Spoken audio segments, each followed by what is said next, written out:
Olá, turma! Tudo bem? Bem-vindos a mais uma semaninha de aulas online. É por aqui que estamos nos encontrando. Essa semana, então, teremos mais uma aulinha de ciências dentro do conteúdo já programado. Estamos seguindo a sequência didática do livro de cada um de vocês e nós iremos, então, dar continuidade, ok? Então, vamos lá que nós vamos começar. Vem comigo! Muito bem, turma. Nós já falamos, então, sobre as funções inorgânicas, certo? E nós falamos sobre ácidos, bases e sais. Agora nós vamos, então, para o nosso último grupo, que são os óxidos.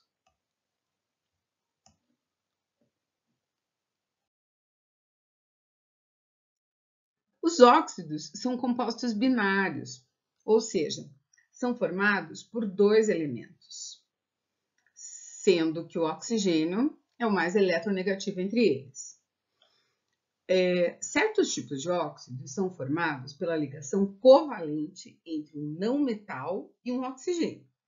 Nesse caso, são chamados, então, de óxidos moleculares. É o caso do dióxido de carbono, que é chamado de gás carbônico, monóxido de nitrogênio e o dióxido de enxofre. Outros óxidos são formados pela ligação iônica entre um metal e o oxigênio. E eles são, então, chamados de óxidos iônicos. É o caso do óxido de ferro e do óxido de alumínio, ok? Os óxidos estão presentes em todos os lugares, né, no nosso dia a dia.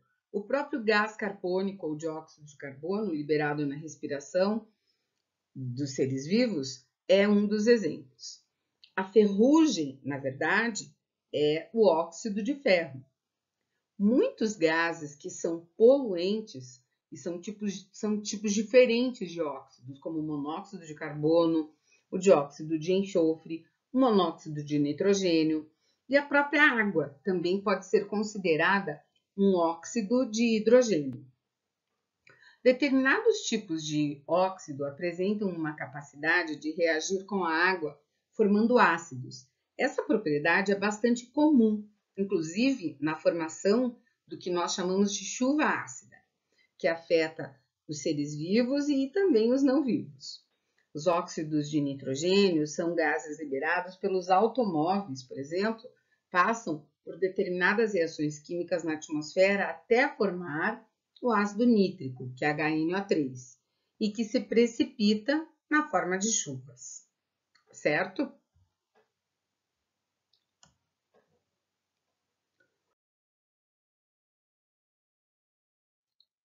Como eu havia dito, os óxidos são, então, compostos binários, onde o oxigênio é sempre o elemento mais eletronegativo. De um modo geral, nós temos o elemento e o oxigênio. Por isso, nós falamos que ele é um composto binário.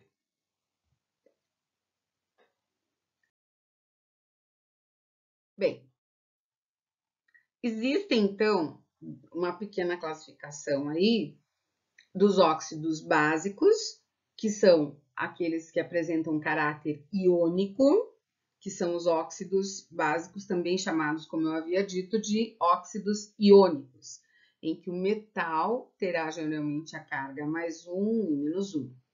Então, aí tem dois exemplos, né? O óxido de bário e o óxido de sódio. E os óxidos ácidos, que são aqueles que apresentam um caráter covalente, ou seja, molecular, e geralmente são formados por um não metal e o oxigênio. Eles podem também ser chamados de óxidos moleculares, como eu havia dito anteriormente. Aí, dois exemplos para vocês: o dióxido de carbono e o dióxido de enxofre.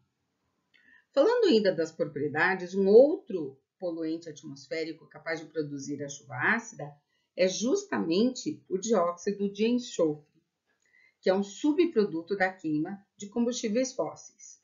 Esse gás participa de reações químicas na atmosfera, produzindo ácido sulfúrico, que é o H2SO4, que nós já vimos em aulas anteriores, e que ataca os materiais, principalmente a mármore e metais, provocando queda de flores, folhas, enfim, fazendo com que ocorra fenômenos naturais não muito agradáveis.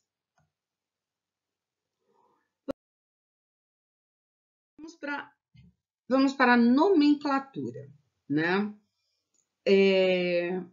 Como é que eu consigo, então, dar, ou digamos assim, fazer o nome do óxido? A fórmula do óxido, como eu havia dito, tem duas partes. A primeira parte é um elemento, que pode ser um metal ou não metal.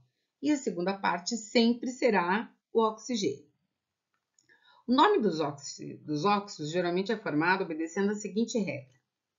A palavra óxido, acrescido da preposição de, e mais o nome do metal.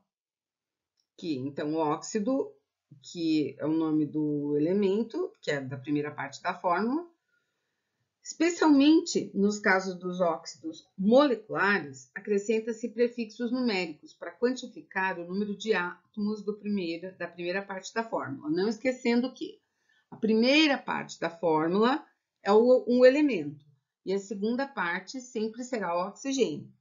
Então, um óxido sempre será formado por dois elementos, sendo que o segundo elemento sempre será o oxigênio e o primeiro um outro elemento. Pode ser metal ou não metal, certo?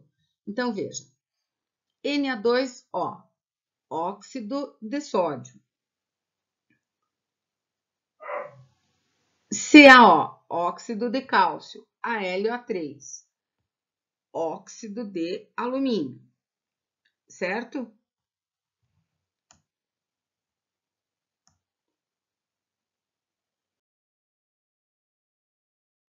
Para óxidos diferentes de um mesmo metal, nós utilizamos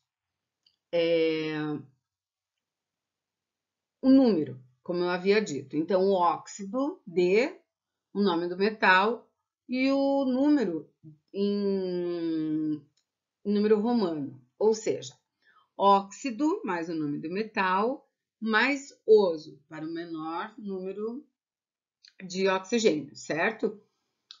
O NOx, não do oxigênio, mas sim do elemento da primeira parte. Então, vamos lá para o exemplo que fica mais fácil. Então, eu tenho o cobre. O cobre, quando a sua valência é mais 1 e quando a sua valência é mais 2, certo? Então, óxido de cobre 1 ou óxido cuproso, para um número menor de NOx. E óxido de cobre 2 ou óxido cúprico, para um número maior. O ideal é que, se você não souber, use sempre a numeração. Óxido de cobre 1, óxido de cobre 2.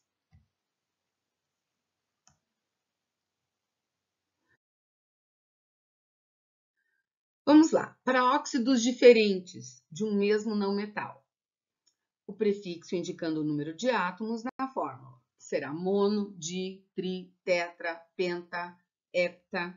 Então, vamos lá. CO, monóxido de carbono. CO2, dióxido de carbono.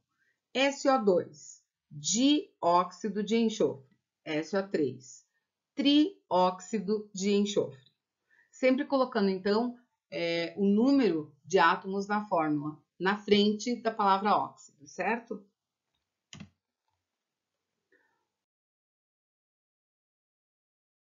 Temos aqui, então, algumas atividades para que vocês façam no caderno, passem tudo para o caderno de vocês, que depois, durante as nossas aulas ao vivo, nós iremos fazer as devidas correções, certo? Então, você tem nessa primeira leva aqui, você terá que dar o nome dos óxidos.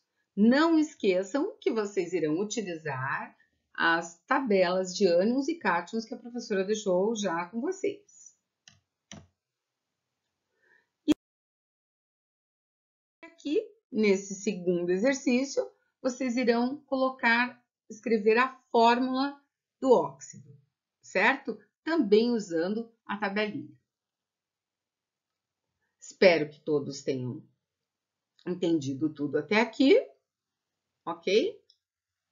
E vamos ficando por aqui.